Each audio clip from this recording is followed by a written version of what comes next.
Okay. Paul. I'll speak a little louder. There we go. Make sure you guys speak up a little louder because of the noise. Good morning. I'm Kevin Massey from Lockheed Martin, and it's my pleasure to welcome you to our engagement theater session, Mission Partners. So just a couple of administrative comments. We will be taking questions for this session. There's a Q&A mic in the aisle, which I think you've seen in some of the other sessions already. So please queue there if you have a question. And also, with respect to our moderators, if you could please silence your phones. So I'd like to start by introducing our panel moderator, Miss Brenda Leonard, who is the DISA Small Business Specialist.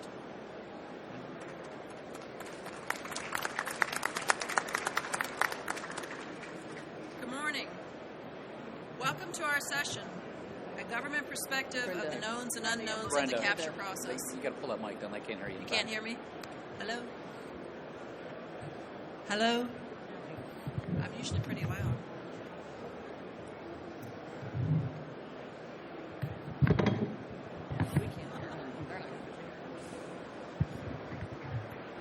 Can you hear me now? Being heard is not usually a problem I have. All right. As I said, our session this morning is going to be a government perspective, the knowns and unknowns of the capture process. This session is being presented by the DISA Office of Small Business Programs, and it's designed to be interactive with an exchange between industry and the government.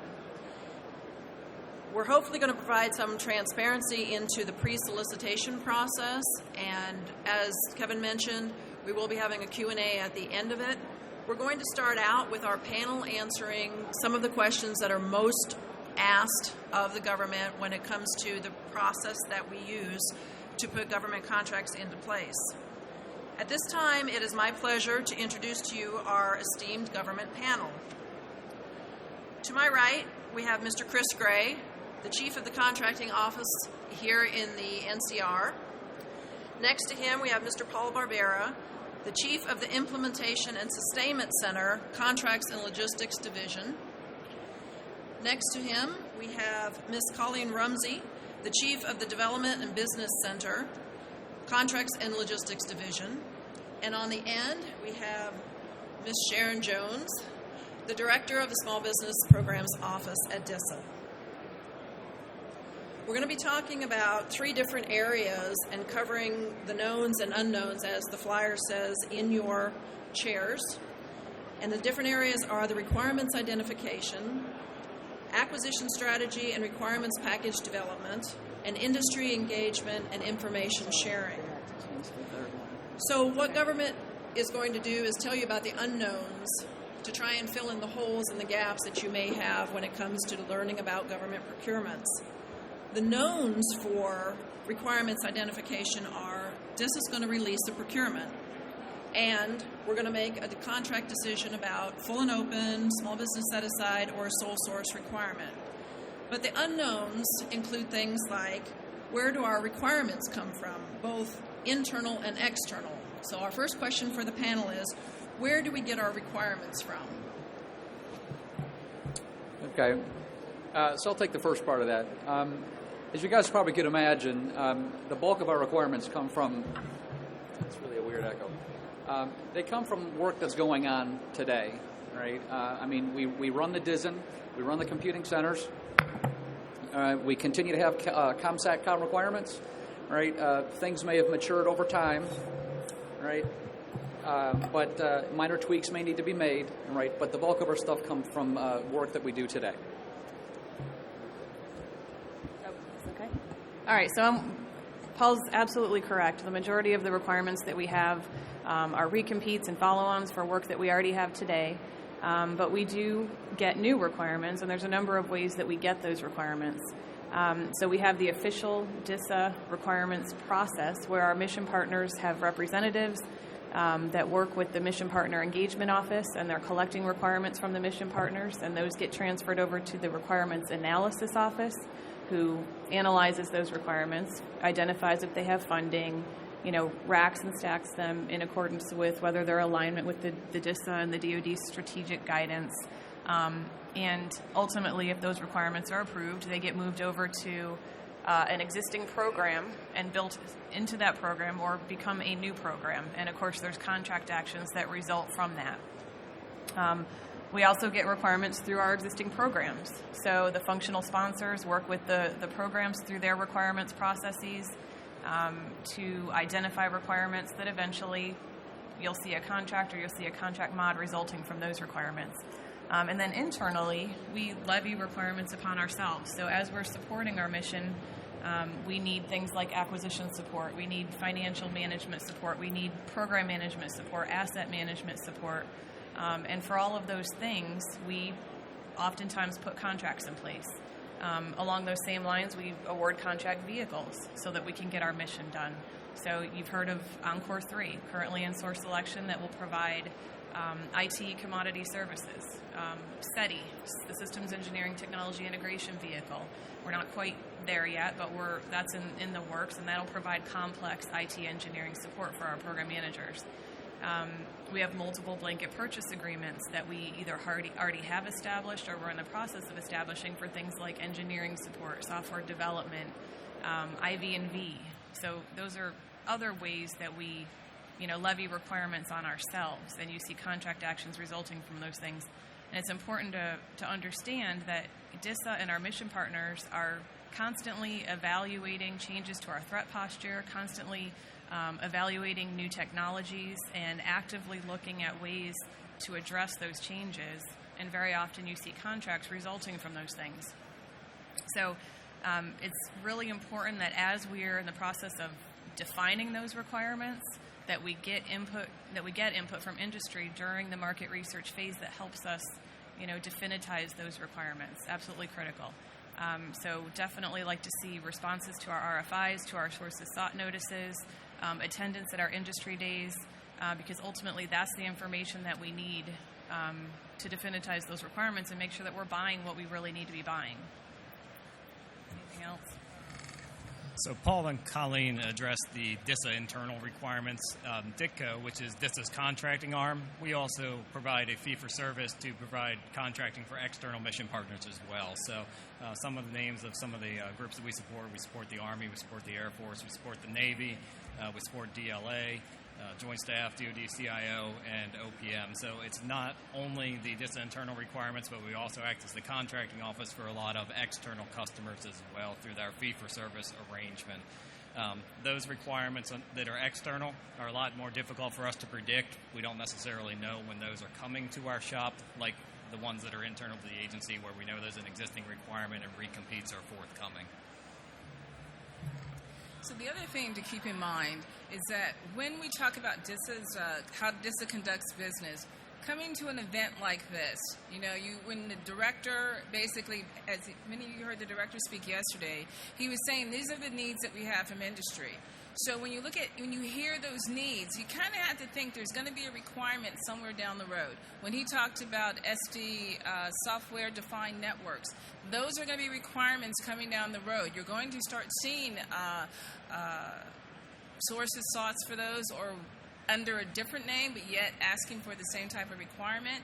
The other thing to keep in mind is that when you do a forecast industry, every year DISA has an annual forecast industry that takes place in November. That's where you also hear about upcoming requirements. That's the time to engage and have discussions with us regarding your capability. The majority, as Colleen stated, as well as Paul, and as well as Chris, we are a customer-centric organization.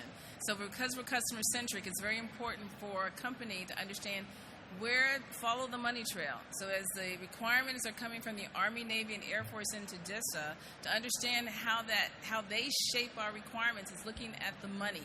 Follow the money trail, and you know exactly what program office, under what center that money is flowing into, and there you're going to watch them as we start to shape our requirements. So following the money trail helps you understand the requirements that are coming through, and also understand that DISA will always use, as you heard Monterano, we're looking to adopt. So we will always use our in-house vehicles first, because we did spend a lot of time and energy putting those requirements on. So a lot of times you're going to be more interested in the ones we do independently. and every single independent requirement that we have will always be posted on FBO. Thank you. So the second area that we have is acquisition strategy and requirements packages. And the knowns are, everyone knows that DISA has to develop an acquisition strategy in order to put a procurement out, and they still have to make the decision of what type of contract they're going to use. Are they going full and open? Are they doing small business set-aside? Are they doing sole source? But then there are unknowns with this process also, and one of them is, as you are developing your acquisition strategy, how do you decide best value trade-off or lowest price technically acceptable, Lpta, for your selection method? Okay, so let me kick that one off. So first I want to back up a little bit and say that, in developing our acquisition strategy, it's really the market research that we do that helps us define all elements of the acquisition strategy, not just are we going to do best value trade-off as our selection methodology or lowest price technically acceptable, but also, what contract vehicle are we going to use? What contract type are we going to use? Are we going to do a small business set-aside? Are we going to do full and open or sole source? Are we going to consolidate multiple requirements? Or are we going to do separate contracts? So it's really the market research that helps us make those decisions and ultimately define our acquisition strategy.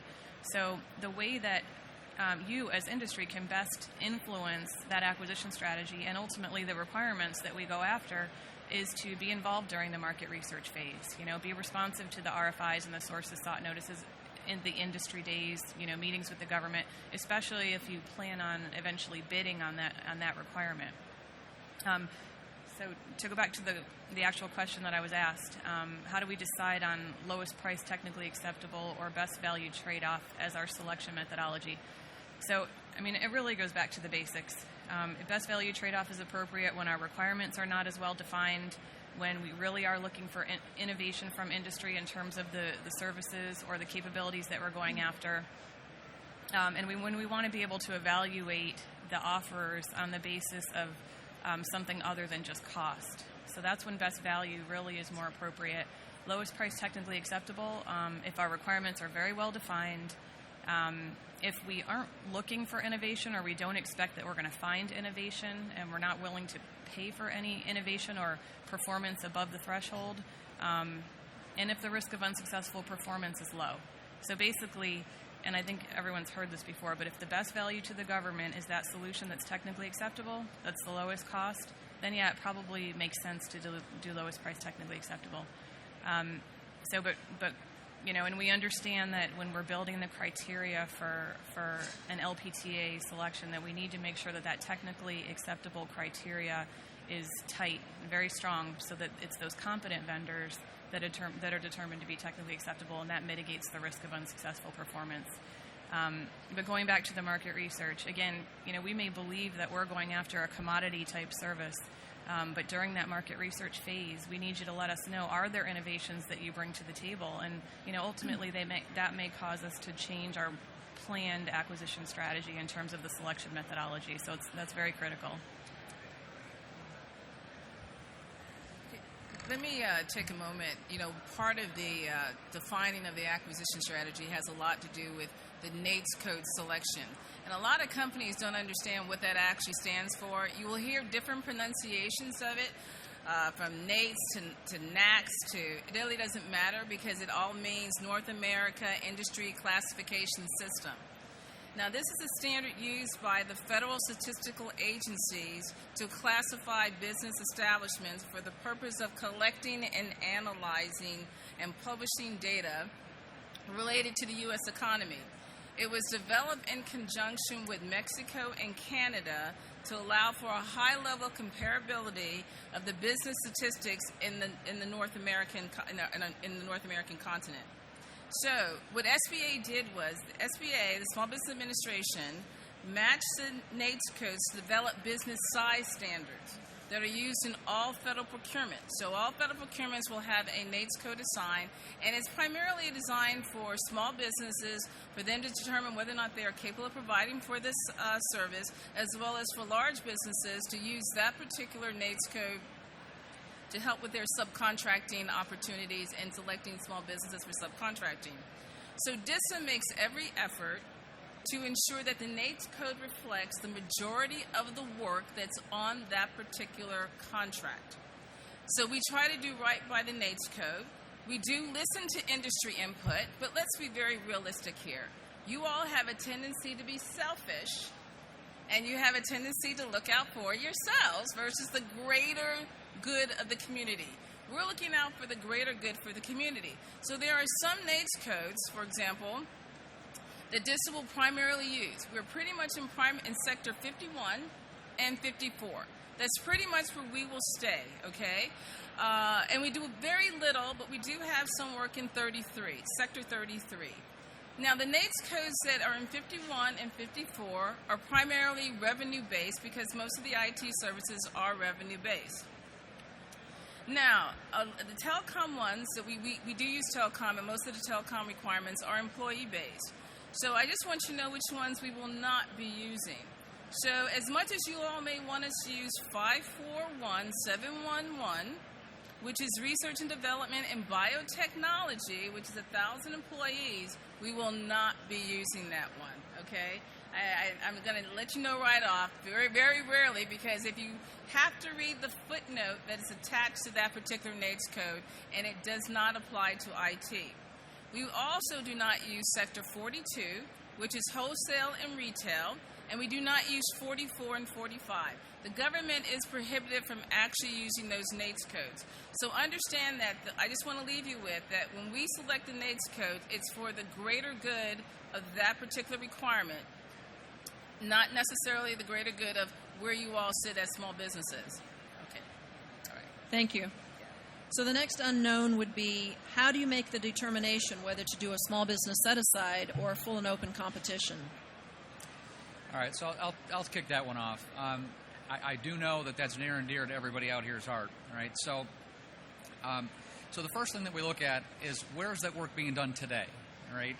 Is that work being done? Is it on an 8A contract, right? Is it a small business set-aside?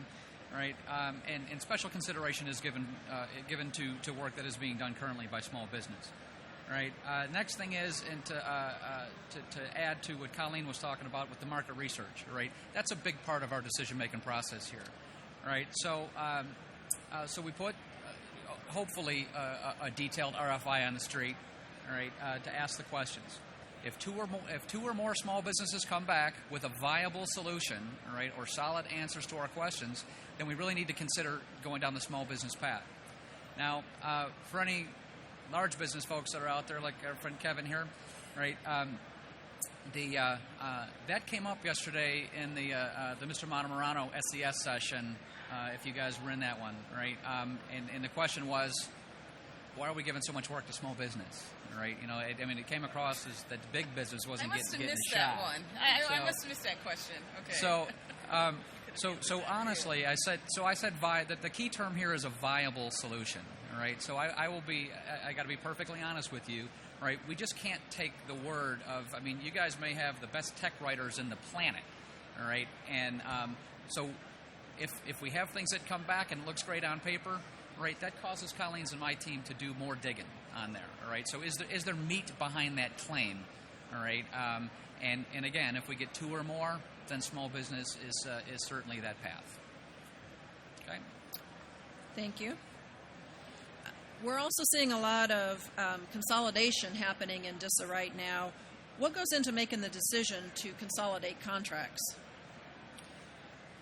Okay, I'll grab that one too. All right.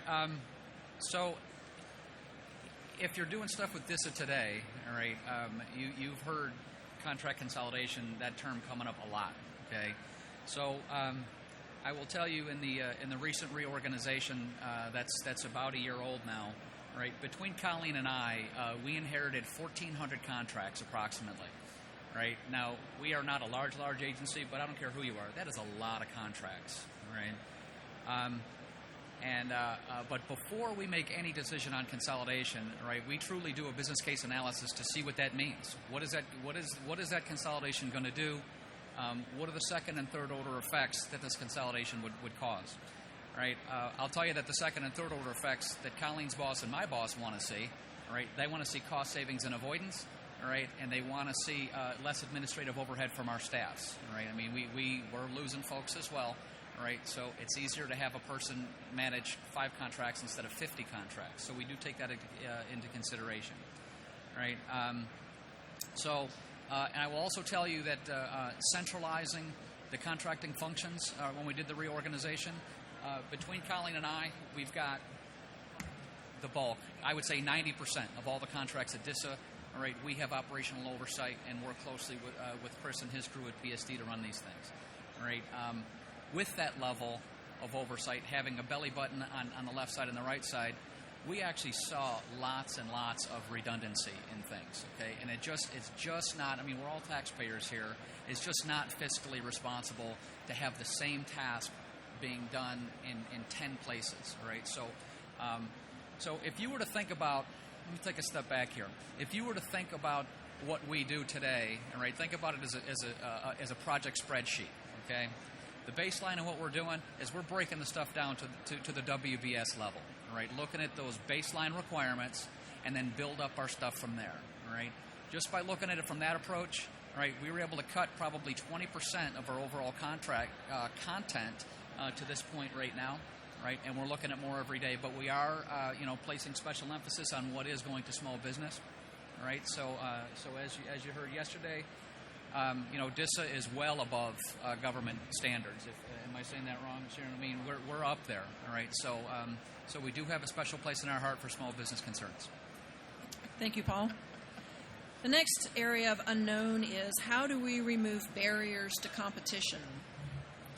All right, so I'm going to take that one. So as a contracting officer, myself and all the folks that work under me, we're specifically charged by the FAR to maximize and promote competition as much as we can. So we try to take a lot of preemptive measures as contracting professionals to try to communicate with industry, to try to figure out what you all need in order to provide us with a competitive proposal. So when we go to build proposal or build solicitations, we're looking for technical data packages from the mission partners that we're supporting, some historical data, stuff like that. Sorry, I took some notes here. We also try to provide the incumbent contractor's name, incumbent contractor's contract number. We're always trying to remove any brand name requirements that we can to the maximum extent and compete salient characteristics and requirements versus those things that we're just not comfortable with, the brand names that you deal with on a daily basis. So we also try to promote early engagement with industry from my shop. And when we're putting out draft RFPs, we really need feedback from industry at these intervals. If there's something that isn't included when we put out a draft RFP or a final RFP in terms of historical information, there's ambiguities in the requirement, whatever the case may be, we need you all to stand up, raise your hand, communicate with us, tell us what you need to lessen the risk and make your proposal more competitive.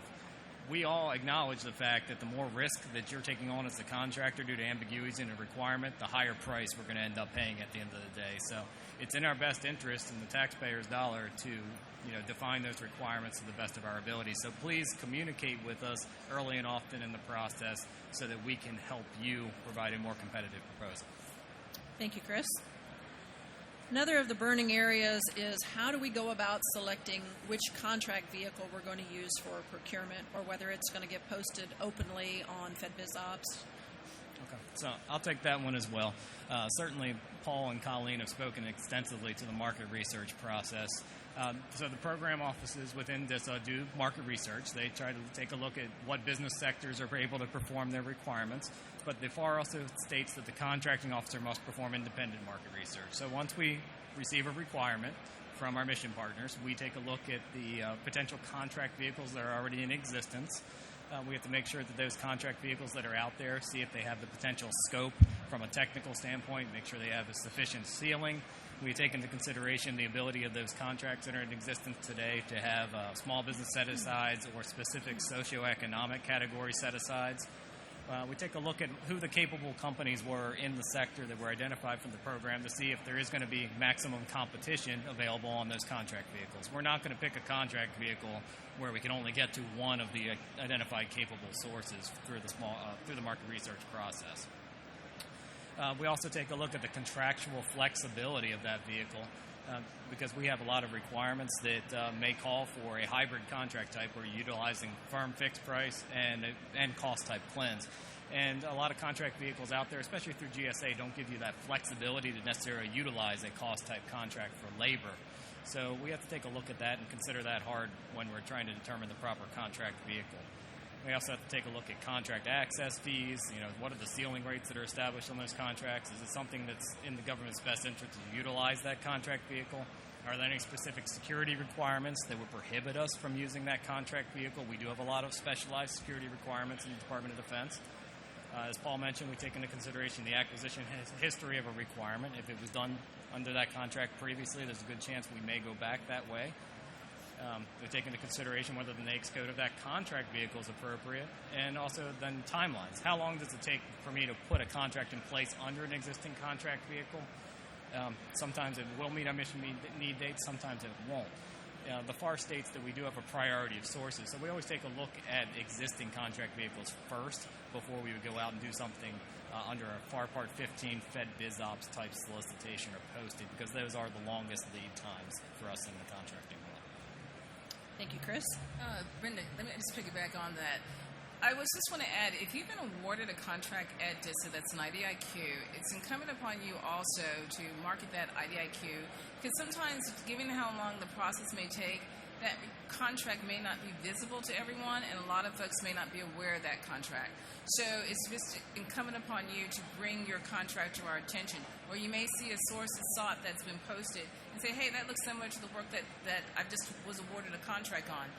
Highlight that particular contract to us so we're aware of it. Okay, thank you. So the last area that we're going to talk about is industry engagement and information sharing. And it's a well-known fact in industry that there's going to be conversation between government and industry before requirements come out. But the unknowns are, when is that allowed to happen? When are you allowed to go talk to people? What stage of the requirement can you be in that you're allowed to go talk to government? So we're going to ask our panel of experts, when does the communication with the vendors occur? All right, so I'm going to kick this one off here. So in reality, the government has ongoing communication with the vendor community. We are never stopping performing market research. From the programmatic side, from the contracting side, we are constantly performing market research. We have a multitude of different opportunities in which you all can engage us, whether that be through RFIs, requests for information sources sought, draft RFPs, industry days, pre-proposal conferences, capability briefs, etc. That being said, there are times that it would be inappropriate for us to engage you as industry, such as if you're an interested party in an ongoing source selection, it can present a potential conflict of interest or a procurement integrity type situation if we were to invite you in and discuss a requirement with you for something that's actively in source selection. So please keep that in mind. If you've submitted a proposal for something that's in source selection, it's probably not an appropriate time to try to meet with a DISA executive or with a contracting officer, whatever the case may be. So contracting officers have a responsibility to protect the integrity of all our procurements. I know there is a lot of frustration in the fact that once something goes out in a solicitation, it seems like you're cut off from communicating with the government. From the technical side anyway, but contracting officers and the contract specialists assigned to any particular action are your focal point from the time we release the solicitation to the time we make an award of a contract. So again, we encourage you to, when you have questions, ask them. Every solicitation that goes out has a Q&A period associated with it. Every RFQ that goes out typically has a Q&A period. Ask the questions at that point in time. Don't make assumptions. Assumptions are bad in the proposal world. It's ultimately going to end up in uncertainties, weaknesses, whatever the case may be in your proposal when you submit a proposal. So please raise your hand up front. I also understand that you all probably get tired of hearing contracting officers say, I need you to submit your questions in writing, even when you go to industry days and things like that. So we understand the frustration there, but we also have an obligation to ensure that there is fairness across the board. Imagine if you were a company that was interested in a procurement and you just didn't know there was an industry day that occurred. You would certainly want to have access to the information that was presented at the industry day, to the questions that were asked and the responses that were given. So a lot of times when we're asking you to submit the questions in writing, it's so that we can gather them, think about our answers, make sure we're consistent in our responses, and post them publicly for the entire vendor community to see, so no one has unequal access to information. So I just wanted to touch on that because I know it is frustrating, particularly from a small business perspective. You don't have a lot of B&D dollars there. So it is a necessary evil of the contracting process. Thank you, Chris. So now that everyone knows that they're allowed to talk to the government, how do vendors actually get in the door to meet with someone? Okay, so I'll start this one off. There are a lot of different ways to get into DISA's doors. And actually, right now, you're in DISA's house. You know, when you look at our pavilion over there, and if you're not taking advantage of meeting with our senior leaders, we have a lot of program management support there. We have a lot of technical folks there. This is where you actually work to maintain market intelligence. This is where you listen to some of the terminology that we're using as we're describing a lot of our our requirements, because this is what you're going to see in some of our upcoming procurements. This is when you go and you have those technical conversations, because in order to respond to DISA's requirements, you have to understand what it is that we do technically. The engagement starts here and it starts now. This is the one and only, and probably one of the few conferences where, as I think it was Mr. Monterano said, every single senior executive, their place of duty is here for the next 3 days. So don't think they didn't bring their deputies with them. Don't think they didn't bring their technical people. This is where you have the conversations. So I'm even going to give you another hint. To have that ongoing dialogue, you know, in the front few rows, there are numbered tables. Those are open to industry to sit. That's how much we want to dialogue with you about the things that we're doing here. If you're not, even if you don't have a booth, remember, you can be your own virtual booth. Okay, that's how the conversation starts. You get the card, you say something interesting, someone is going to say, I want to have an appointment with you. You can always meet with a small business representative. We're always available to you. But when you come and have a conversation with us, tell us why you're different. What are you bringing that what we don't know about? What do you have that's completely different? What do you have that is unique? So those things make a difference. And then if you come in and ever give a presentation, make sure there's something in there that's not going to want someone's not going to want to throw that presentation in the trash. So in other words, you got to find a way to stand out, because sometimes with small businesses, you're grouped in the same NAICS codes, or you're in the same areas that a lot of other small businesses are in.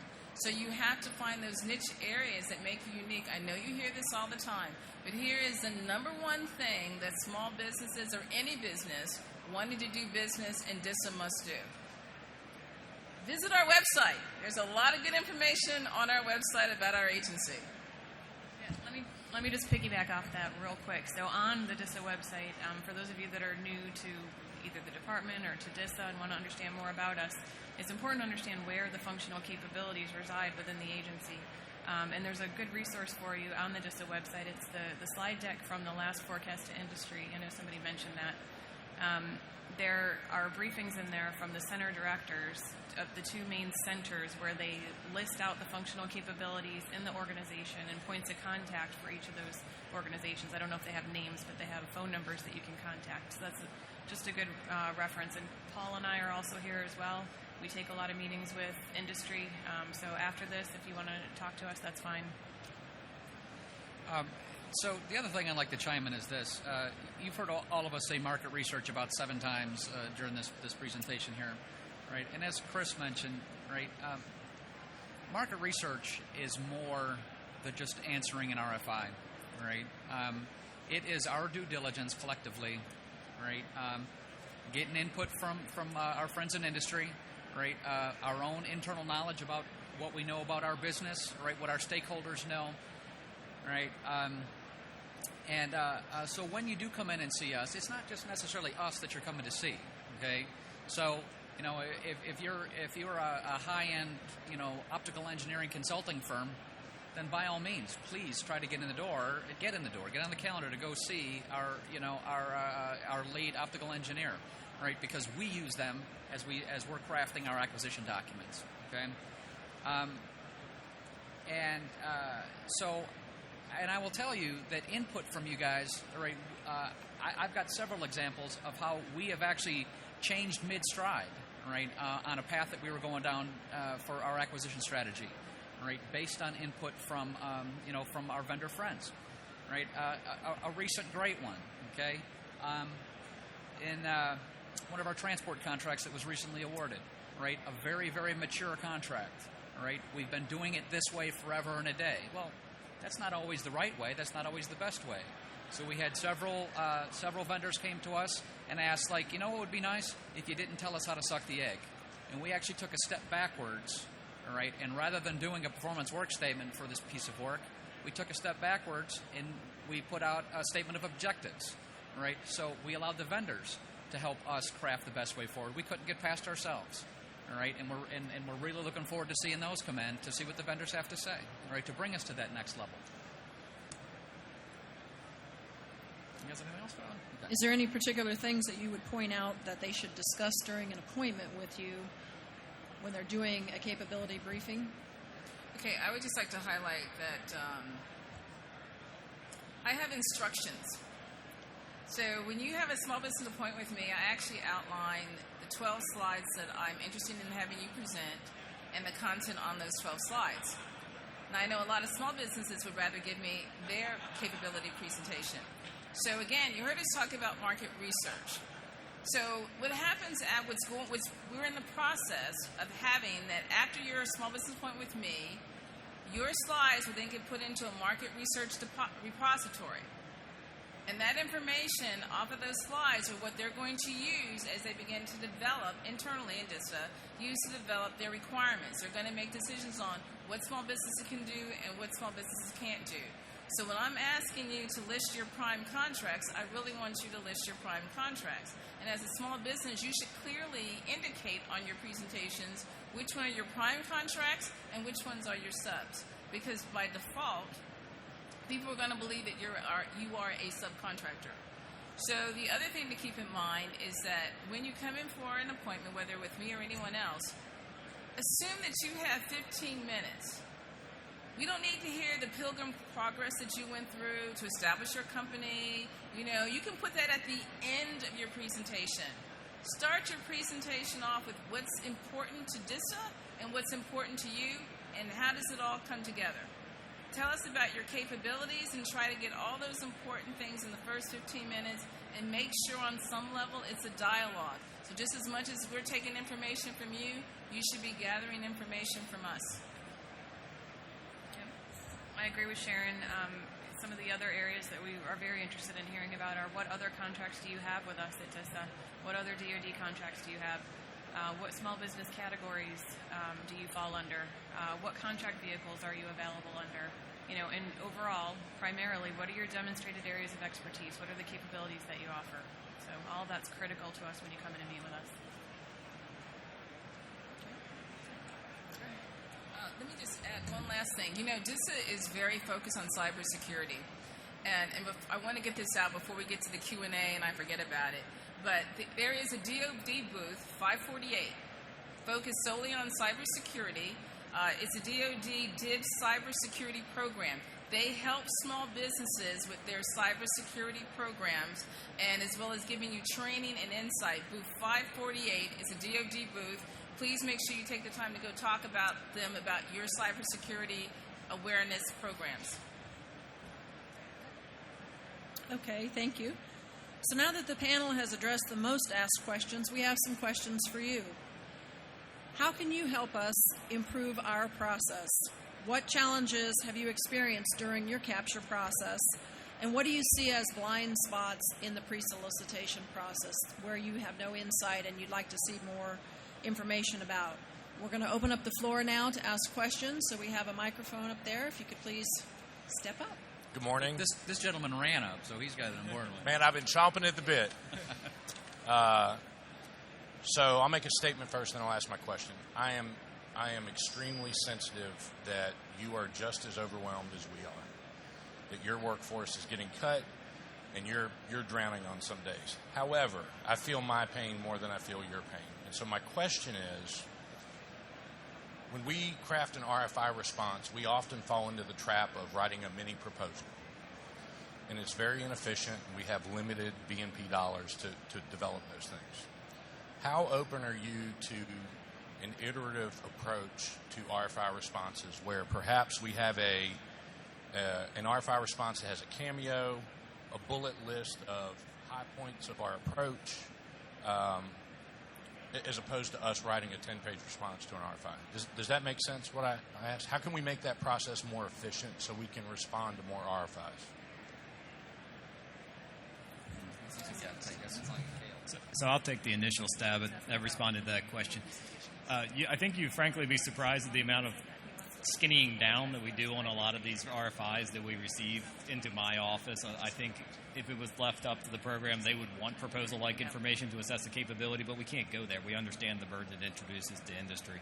But if there's a smarter way of doing things, like I said, when we're putting out RFPs and RFQs, there's nothing when we put out sources out in RFI that prohibits you from coming back and asking, can we submit this in this format? Is there something, can we give you a skinny down version of this to still address the needs that you have through this posting?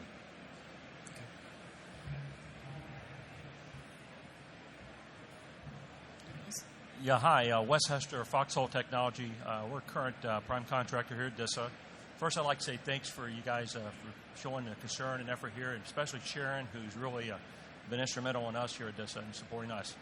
The question I have, DISA's moving to more LPTA work, and understand the drive is, we need to have better revenue, better return. One of the concerns we have as a small business, we've won some of the LPTA work. However, the mission partners had said it's LPTA, so on your CPARs, the best we can give you is a satisfactory because you're not doing innovation, you're not doing anything to be exceptional. That's a concern we have as a small business as we move forward. And I'd ask you to kind of look into that and address that, if you will. Could you hear it? We're having a hard time hearing. Could you repeat that? I'm sorry. Okay, testing. Can you hear me? Yes. Okay. So I don't know, where you didn't hear me, but we currently have prime contracts at DISA. Testing? Okay. So can you hear me now? Yes. Okay. So we currently have prime contracts at DISA, and one of the concerns we have is some of the contracts we've won happen to be LPTA.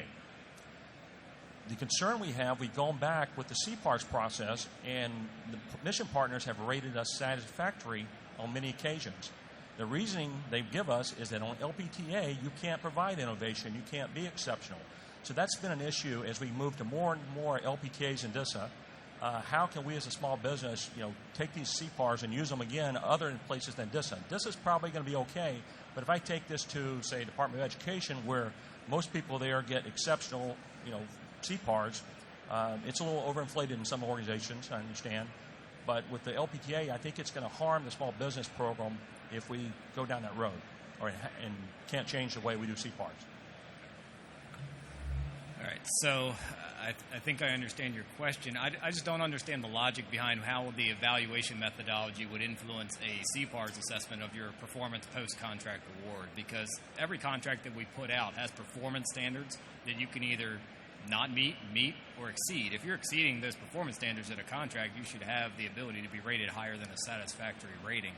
In addition, when most agencies, when they put out a solicitation, they are using a combination of PIPers, past performance type data, and past performance questionnaires for small businesses in particular that don't have a lot of past performance that would have met the criteria for being reported in some of the past performance databases. So those past performance questionnaires are a good tool that a lot of agencies use, including DISA, to try to get more perspective that otherwise would not have gotten through a PIPer system, a CPAR system, or some of those other information gathering systems for past performance. Yeah, Chris, I would submit to you to take a look at that. If you were to do a query of that in the database and look at how many LPTA contracts and what were the CPARs with them, I think you'll be surprised on that data. Okay.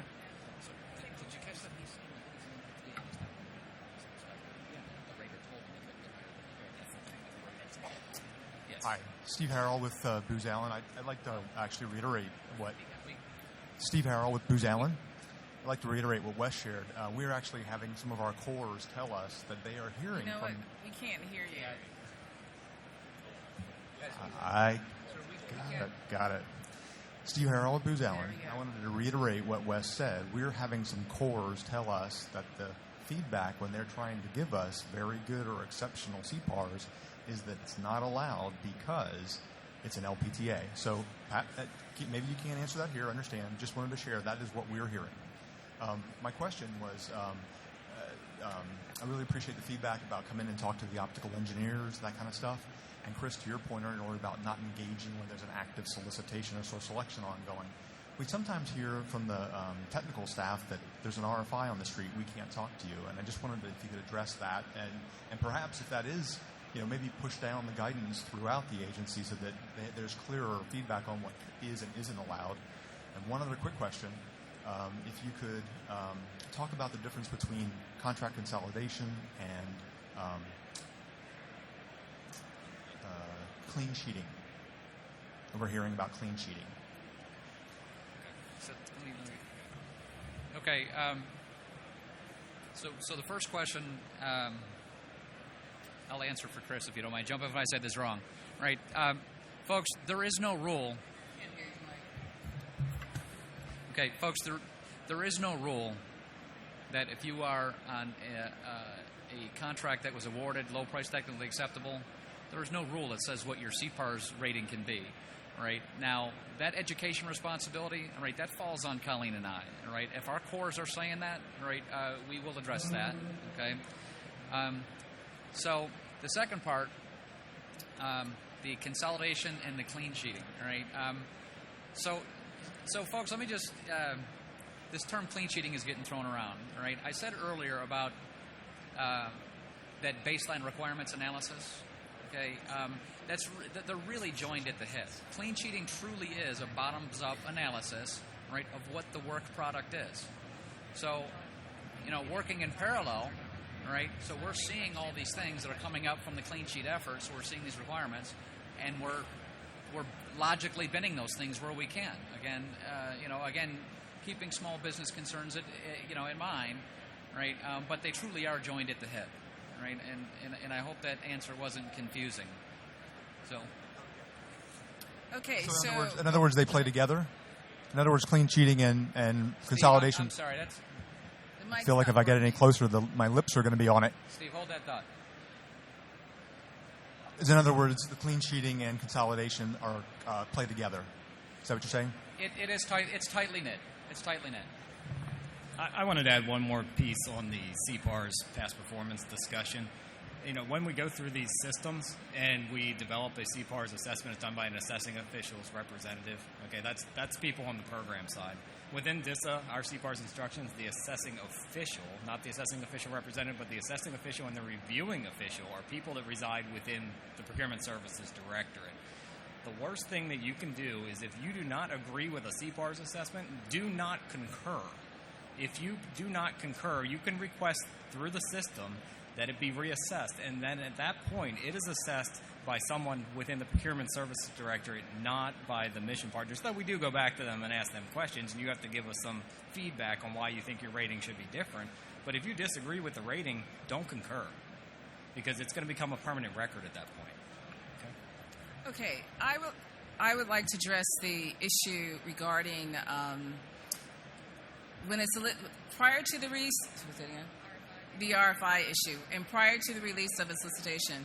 If you're having problems getting to meet with the COR or technical person, please let the small business office know. That is a part of our role and responsibility to help you get into the right people and have your discussion on your capabilities. But please keep this one thing in mind. There are a lot more small businesses who would like to have an appointment than sometimes the day or the weeks and months would allow.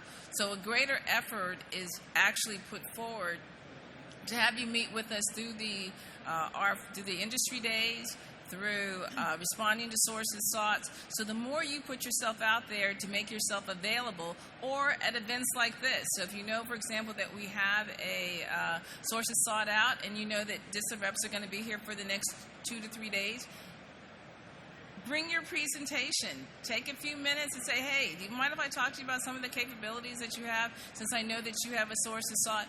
In this environment, no one is going to tell you, no one would dare tell you no. So take advantage of situations. But basically, if you're having problems getting a foot in the door, please let my office know, because I do have you probably didn't get that, but Chris, Paul, Colleen, last week I was calling them Pauline, okay? We have a great relationship here. So we're constantly collaborating. We're constantly talking about every single requirement that flows through DISA. It comes through my office. It comes through PSD, as well as through their centers. So nothing really escapes our attention. So we are focused. We collaborate very, very well. So if you're having problems, just let us know. You know, we are here to help industry. We are here to give our warfighter the best possible service and products. But in order for that to happen, you have to do your due diligence too. So make sure that when you come to DISA's house, that you are very well prepared. Very, very well prepared. You know, we're not looking for companies trying to get a foot in the door. We want companies who can bring us the technical capabilities to support our mission partners. Because at the end of the day, we also have our report cards that we have to worry about too. Ma'am. Can you hear me? No. You were trying 4 times. Can you hear me? Good morning. Can you hear me? No. Hey. My name is Beth Cabetta, and I'm with C3 Systems. Just speak louder. Yeah, you have to speak louder. No, try it again. You guys hear me? Can you hear me? It's not working. Just talk loud. Just talk loud. My name is Beth Cabetta, and I'm with C3 Systems. And my question is regarding new companies entering DISA. Specifically, you stated earlier you have a 20% consolidation on contracts, which means that you have probably more prime contract or less prime contractors who have exited DISA. We are new or trying to get into DISA. Do you think that the best route for us is to talk to current incumbents and come in as a subcontractor? Or do you think there is an opportunity for new businesses to come in who have more civilian experience than DoD experience and bring innovation as well? I don't know that I'd say that one way is preferable over the other. I would pursue both perspectives. We're always awarding contracts to new companies that we have not awarded to before. But it's also worthwhile to continue working with organizations and companies that you know already have contracts with DISA, so that you start building those relationships and you're not starting from scratch when you're ready to bid on an effort. So, and keep in mind, just like the IT industry is always about technical refresh, and every 12 to 18 months something new and different is coming out, well, that's kind of how we feel about what the businesses are bringing us. We're always looking for a new tech refresh. We're always looking for something new and different that's out there. So if you're doing something unique in a civilian agency that you think that has applicability to DISA, talk to us, show us. I mean, it's all government, and it's all for the greater good, so we're always going to be interested in that. So if I could add one more thing. It's on the importance of bringing your stuff with you when you do get in the door, about telling us your capabilities, telling us where you have placement today, either as a prime or a sub at DISA or other government contracts, right? As I stated early on in this presentation, right, Colleen and I manage a whole lot of contracts, and DITCO has many, many more than just DISA contract, or than what we have at the headquarters. But your presentation that you're telling us, right, you might be giving us a piece of a solution that you didn't know that we needed on another contract, right? So I will tell you that I have done, for several of you in the audience, I have done intros to other businesses. I have done intros to large business. Kevin and his staff have been very receptive, all right? They have got a large day-to-day operations of the DISA contract, right? So I knew what the requirements were. All right, and I had niche companies come into us and brief us things. All right, I did an intro, and it was up to them to take action. All right, but I know Colleen's the same way. We have no problem at all with doing these intros. So really, when you come in the door, bring your A game. It also helps if you bring your competition with you, Because if we know that there are a group of small businesses that have the similar capabilities, it kind of makes it easier for us to basically do that as small business set-asides, particularly in socioeconomic groups. And I'm just going to do a plug. We're always looking for very good hub zone companies. One more point to add here. If you're a small business trying to get your foot in the door with the Department of Defense, particularly within DISA, a lot of our requirements have a facility clearance requirement of at least secret. And if you're a small business just trying to get your foot in the door, you probably don't have that. And a lot of times it takes a government sponsor or an incumbent contractor to sponsor you. So that may be another consideration why you might want to team up with a large business or an incumbent contractor to get them to sponsor you to get your Defense Security Service facility clearance that's necessary to do a lot of business as a prime contractor within DISA. Yeah, good point. And one final thing. I would be remiss if I didn't tell you to, if you're really interested in doing business at DISA and keeping up with DISA, remember DISA has a Facebook page. We're also engaged in Twitter. We also send out email alerts, and everything, all this is on our website. So you can subscribe to our email alerts, and you're constantly hearing about upcoming events, upcoming contracts, upcoming a bunch of stuff. Also, you also should also subscribe to different magazines where a lot of our DISA senior leaders are constantly giving interviews. That's how you stay connected with us, and you hear about different requirements that are also coming out through interviews where they may highlight something of a need. So keep that in mind. Did we have any last questions? Okay. Well, thank you all so very much for coming to this, and please give our panel a round of applause.